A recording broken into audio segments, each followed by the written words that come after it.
Addiction is terrible. Which is more difficult, getting over it or staying over it? Hear the personal story of two brothers' journey through this battle next on Lakeshore Focus. Programming is supported by NIPSCO. Today's young minds are constantly reimagining what our world will be like tomorrow. That's why NIPSCO is upgrading its infrastructure now, so we're ready for whatever comes next. More information at nipsco.com/future.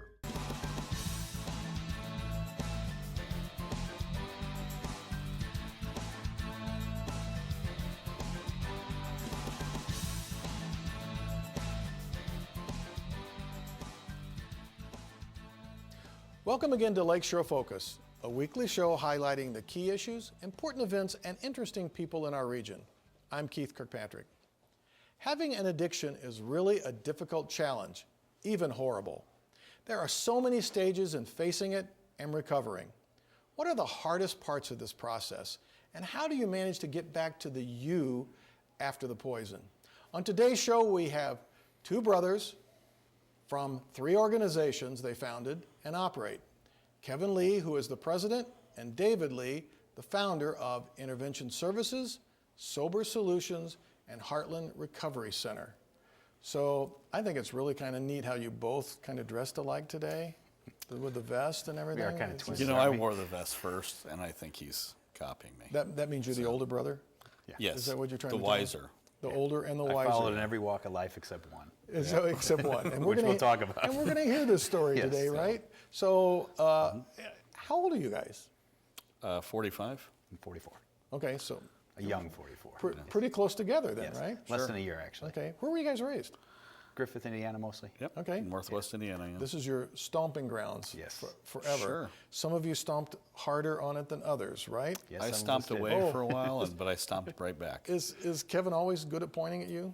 Yes, he's lot? been pointing at me since 44 day one. years. Yep. For So 44 years. I was easy to point at for a while. So you have lived this, you've both lived this addiction Sure. issue. You were, so how do we start this story even, you know? When did this all kind of begin for you? Were you guys close when you were younger? Sure. Yeah. It was just the two of us, so yeah. Okay. Yeah. And so you started getting involved in some things. So what happened? What got you into? You know, I think I mean, we were opposites. I was the kind of smart, nerdy, more reclusive kid, and he was into sports and outgoing and kind of into that. So you couldn't get two more opposites, I think. And I started experimenting. Like I say smart and we're opposite. So I don't Yeah. So, well, No offense taken. you know, and I was better looking, and he was, you know, so it balanced itself. So it balances, out. okay. And you know, when I got involved in drugs I was about maybe 15 years old, experimentation like a lot of kids, and it really took off. And And at the beginning stage, I was right with him, about a year behind because I was a year younger. And I started partying with him, but as he'll tell you, things kind of the chasm, drifted apart. yeah, the chasm pretty much went pretty far away or pretty far apart. And you know, raised by our story is just a story of a typical family, and the things that we all went through. So kind of what got you heavily into it? I mean, I liked it. So what were you doing? Initially, you know, I was a straight edge kid. I was one of the smartest kids in my school, and straight A's and all that wonderful stuff, and very anti-drinking and anti-drugs. And I don't know what caused me to try that first drink of a beer, but within a week of that first beer, I was smoking marijuana, looking for LSD. I was smoking cigarettes, all within that first week, and within a couple of years of that, there was cocaine, heroin, methamphetamine, name it.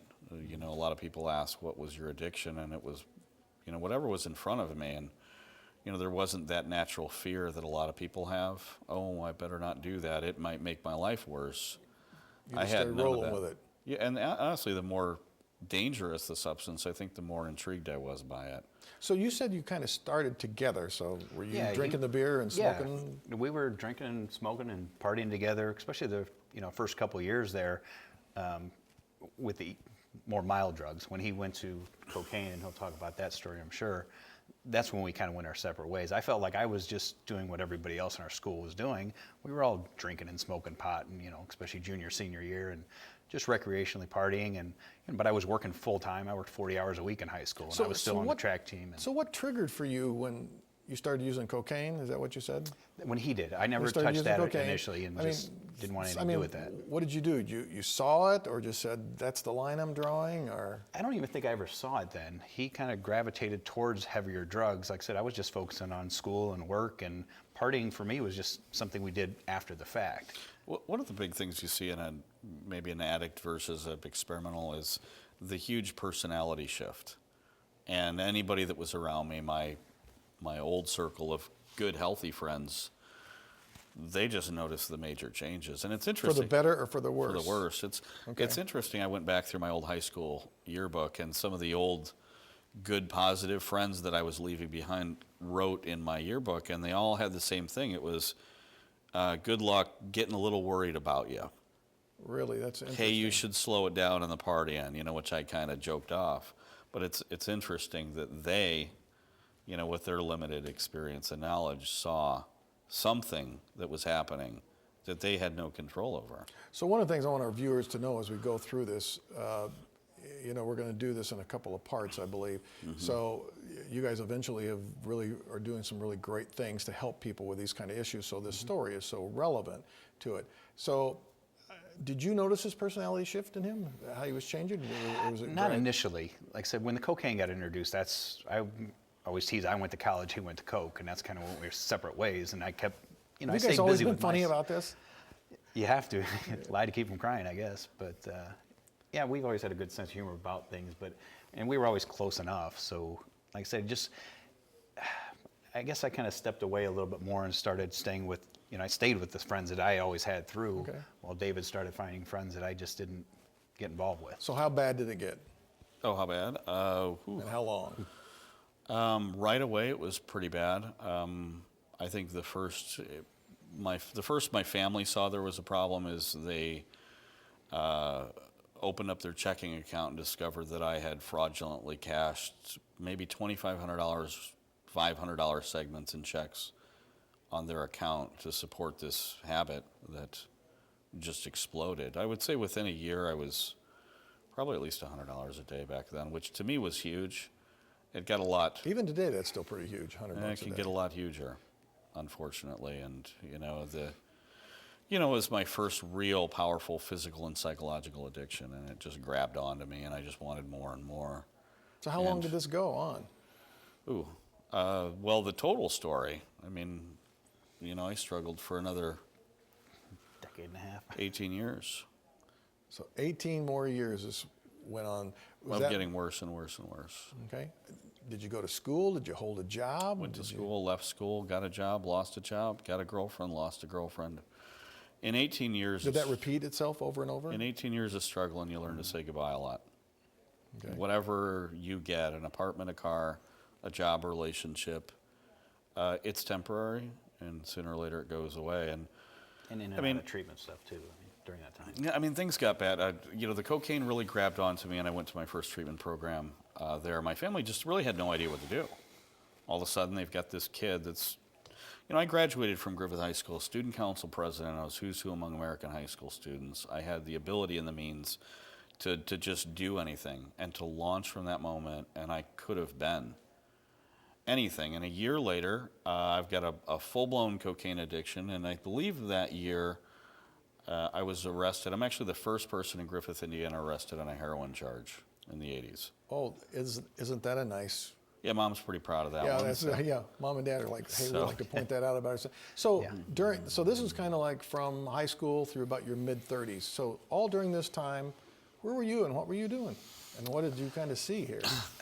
Like I said, when the cocaine got introduced, I didn't see as much. I went from, here was this guy with all the, intelligence and all the potential in the world. And, I was pretty smart in my own right, but Dave was kind of off the charts smart. And by my freshman year of college, he's in a class with me now because he had flunked it the first go around because he was trying to dabble in college at that point.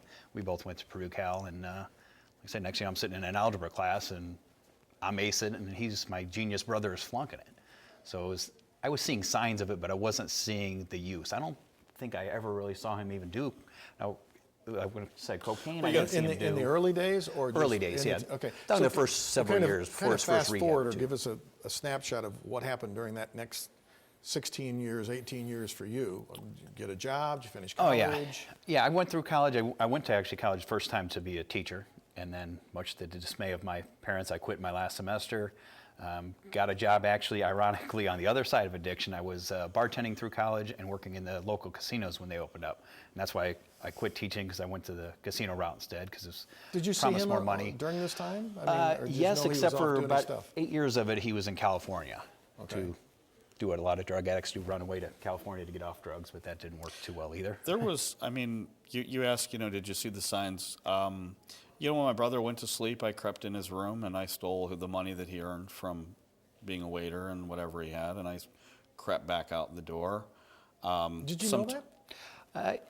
Yeah, but like most families go through, I had a lot of denial about it. My brother wasn't I think a lot of people, when they think about this addict who's stealing and lying and do all this, like they're this evil person, but as any family member knows that's been through it with a loved one, he was still the greatest guy in the world. He was still the nice guy. He was still sympathetic when he got caught doing something wrong. So it was hard to stay mad at him, because he would always, oh yeah, sorry bro, I needed some money for whatever. He'd give some excuse. And we always joke that I'd come home from my job making $40 in tips and wake up with 20. But So your mom and dad during this then were pretty much still dealing with you. It wasn't like you're the good child and you're the bad child. Just you're still both their kids. And, They have no idea what is going on. Okay, so they didn't even have a clue. I mean, they're like most families, they're looking at, well, he's going out with his friends, he's staying the night, he's not coming home. Is this experimentation? Is it normal? Right. They don't know, and they don't really know what I'm doing. Did you cover for him? I'm sure I did. Nothing comes to mind recalling that, but I'm sure I did, because for a while, like I said, at the beginning we were partying together so much. As later years went on, now he was kind of on his own. And So you spent some time in and out of trying to deal with this, it sounds like. I went through over 25 rehabs. You must have been really 18 popular with years. those people, because they were getting the money. How'd you pay for that? Who paid for that? In the beginning, my family had insurance, and back then, insurance paid for more, and there were a lot more options. Today, there's less. Okay. So later, there were state-funded, county-funded solutions. I tried the pile of what I tried. Thousands of self-help meetings. I did therapy. I converted to Buddhism. I joined the Mormon Church for a while, trying to fix it. I went to Africa. I took a drug that we had read about would arrest addiction, called Iboga. So what finally made the change? Well, there was, people ask that all the time. They'll say, well, what was the best, or what was the last, or what finally did it, as if there's this singular event. There is no singular event, but I would say there's two factors that kind of came into play. And the first is that my family had been approaching this in a completely wrong way and didn't know that they were approaching me in a wrong way. And I was approaching recovery and treatment in a completely wrong way. And we were both, when that changed. So how they reacted was one of those factors, is what you're saying. Yeah, what happens because of the emotions involved, there's a lot of fear and guilt and hope. And, my mother knew in her heart that if she kicked me out, she would never see me again, that she'd be burying me tomorrow. So that's one factor. I want to come back to the other one. So you have a sister or another brother? just the two of you. Okay. One more kid would have killed our parents. So what did you, mom and dad, do differently, or? At the end, the simplest way to put it is we stopped enabling, because we kept hoping treatment was like the magic bullet that was going to save it all. We figured once Dave went to rehab, and David, I would almost say, always went in pretty willing. It wasn't like a fight and a struggle. He went, yeah, So I what does stole it from mean you that we again. So what did you do that we quit enabling? What's that mean? We let him fend for himself I can coming out answer of that. rehab. But yeah, go Okay. ahead. You're the one affected by it. So Sooner or later, you really get sick and tired. We have such a short segment, but I'll give you the 2-minute what happened in my family. My brother got married. I was the best man at his wedding. When he went on his honeymoon, I stole all his wedding money. 6 months later, he's pulling money out of his 401k to pay for his rehab. to pay for treatment. My stepdad, every time he turned his back, I robbed him. They didn't know what to do, because they knew if they went hardline, I was such a bad drug addict that they knew that they would never see me again. So what do you do? And the secrets that they had is not something that they can announce in church. Right. Because my problems were a reflection of our family. Sure. And That's the what people mistakes feel. that they had made and the mistakes they were continuing to make. My mom would have sold her soul to find the answer. And she tried. She turned over she was desperate. So what did she finally do? Did they say, we're done? In the end, they got done. We're done with this. Absolutely done. And it's a really simple description of really what happened, but But a really hard step for a family to take after 18 years of doing the same thing, right? oh, terrible. My mother used to have to drive around in Gary to find her car that I had sold to drug dealers. So, Yeah. so it finally took. You went through recovery. Sure. Did it work? That's an awesome statement. That is a statement I hear Worked from every time. families all the time. There's no it. Okay. Biggest misconception. Okay. You went to treatment. Did it work? As if it's this singular event. And the it is really just a path that you're on or you're off. And what changed for me is I actually had a few people that helped to save my life and helped me to understand this, looking at it the wrong way. And one person said to me, they said, well, do you want to know what your problem is? And I've heard that a lot. Yeah. And I said, sure, yeah, great. And he said, he said, your addiction isn't really all about just drugs. And I said, well, yeah, it is. Look, I've been on all these treatment programs. He said, you're really addicted to avoiding uncomfortable feelings, things, situations, etc. Mm. And that's why no matter what rehab or treatment or church you join, you will redesign their treatment program into a more comfortable version, and you always have. Mm. So yeah. you got off, okay, of the stuff. Well, I was a binge user, so I was always on Okay. for a weeks at a time and then off for months. And it's very frustrating when you have a binge addict because I'm always turning it around. Okay. How do you kick somebody out who is sincerely turning it around? And so there was, and you that's want the to hang thing on from- to hope, right? Yeah, and that's what really had us as a family hanging on to hope. Because if you say his addiction was 15 years or whatever it was, more than 50% of that time he was actually technically sober. And Dave talks a lot about that's a measuring stick for us as a family, which is how many days is he sober? Like that is a success or not a success. But him being a binge user and a chronic relapser, it was devastating all the time because we get sucked into hope because either he went to treatment or he went to a meeting today or he got a job today. And when it then train wrecks, all of a sudden we're devastated again. So we just went through he was going through the ups and downs, so were we as a family. Your hope is up real high and then it's smashed down because he used again. And he could have been sober for a month, but if we'd have really looked at the big picture, he still was avoiding his bills. He was still avoiding consequences. He was still avoiding making restitution to people. He was just sober for X amount of days. And us as a family were like, woo, yay, he's been clean for 30 days. And you're hanging on to hope. You're thinking, That's all we ever this hung could on to. be And I was the sincere. time. Yeah. And I was sincere and repentant that I didn't want this to continue. But, there's a saying we say, which is watch the feet, not the mouth. I'm a great speech maker when it comes to please don't kick me out. Mm-hmm. You can hold on to my paycheck, my car keys, whatever. I'm great in that moment. But what am I really doing? Right. And the sad thing with my family is they were absorbing all my consequences. I wasn't. I lived, you hear that, what a terrible story. 90% of that is consequence-free for me. Now, sure, I lost an apartment, but I always get a new one. I lost a job. One magically appeared. They're going to buy me a car, and I'd pay them back over time. Or they are absorbing all my consequences. They reached the bottom before I did. You hear about that, reach the bottom. It's important for the addict Do you to reach remember the reaching bottom. the bottom? We reached it time and time again. Like Dave's saying, he got the pleasure of his addiction, and we got the pain of it. Because we felt it. But at some point, did you just kind of say, I'm done with this? I'm He did mad first. at him? I did first, and that's typical for a brother. A mother's not going to be the What'd you first say one. to him? Oh, Nothing. nothing. Yeah, I just cut myself out. And that's why I was, You just especially cut when he him was off? in California and stuff, there's a way a brother can cut him off without even saying it, because that was just easier for me. I just kind of wrote him off in a lot of ways. And just said, "I'm done." I just focused on, didn't even have to vocalize that. I just concentrated on school, concentrated on work, concentrated on my girlfriend or my wife, things like that.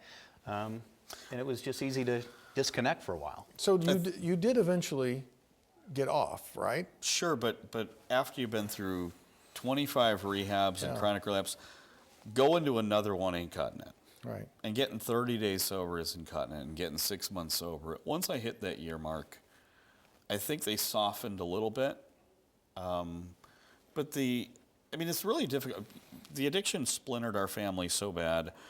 You know, my stepdad is mad at my mother for enabling and not kicking him out. My mom is mad at my stepdad.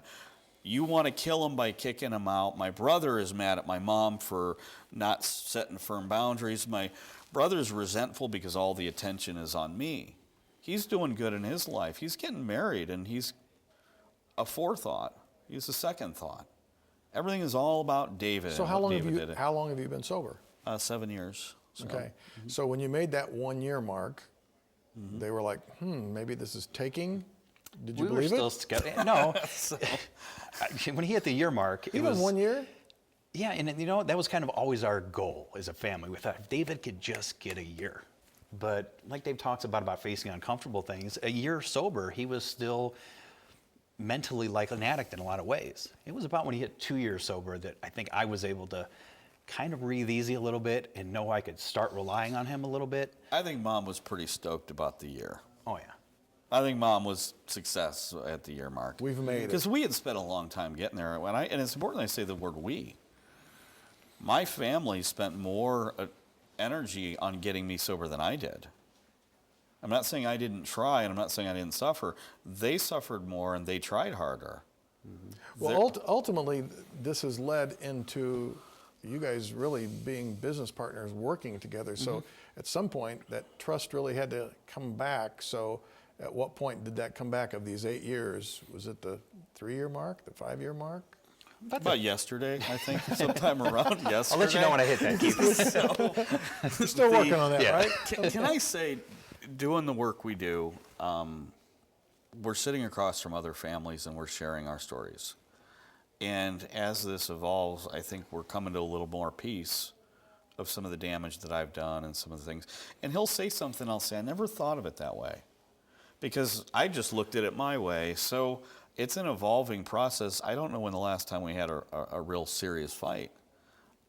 We've come to our own healing. I mean, the fact that we can sit here and it is wonderful, but we always cared about each other. Is there still healing going on?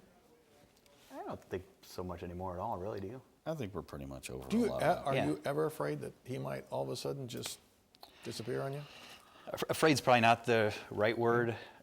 It is a small worry in the back of my head that what if his wife leaves him some? I mean, he's been married for, a couple years, been with her for a long time now, and you always think, what if he leaves? What if something happens with the business? What if there's a big stressor in his life? Because you still Will got that. because you still have the addiction, you still have Sure. the disease, so it's not gone.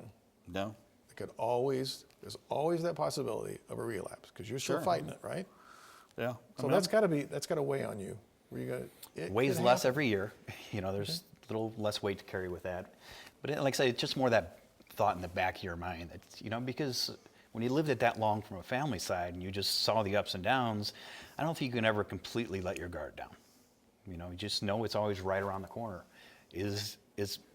I'm confident enough now that a bad day is not going to make my brother relapse. But would a bad series of events change? I'd like to think no. But like I said, dealing with what we dealt with, no family that's ever dealt with it is going to be completely, even 20 years later, think, oh, it's never going to happen again.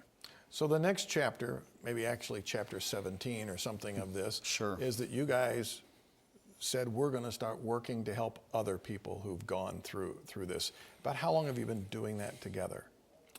Total 13 years. Okay, so you've been at it for 13 years. So he was working at this even while he was still I'd fighting. say, yeah, he was struggling in and out and had a relapse. That's why he has 7 years now, because 7 years ago. My family did an initial intervention, which was that hardcore thing, and about 9 years ago with the company going and a lot of my family members working at it. Well, this is a good place so we can stop because we're going to do part 2 next week and we're going to see where this story goes and finish it up and see what this business and these treatments that you guys are doing and what you're doing to help others who've been through the same thing. So we're going to have you back next week. Great. Right? Awesome. Yep. All right. So part 2 next week. Sure. Thank you. Thanks. Thank you.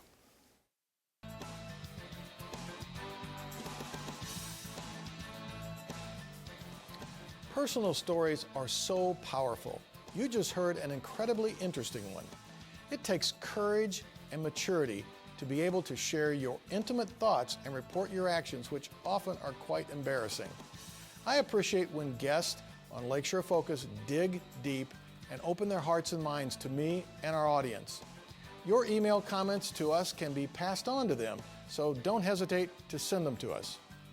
I am sure this conversation today left you hanging a little, or at least made you wonder what happened after all of this. We continue the conversation next Friday evening as we explore how the Lee brothers used their experiences to help others. So join us then. I want to remind you that you can still catch past shows from our website, which is listed on your screen. We also welcome your emails with thoughts about any show, particularly the one you just watched.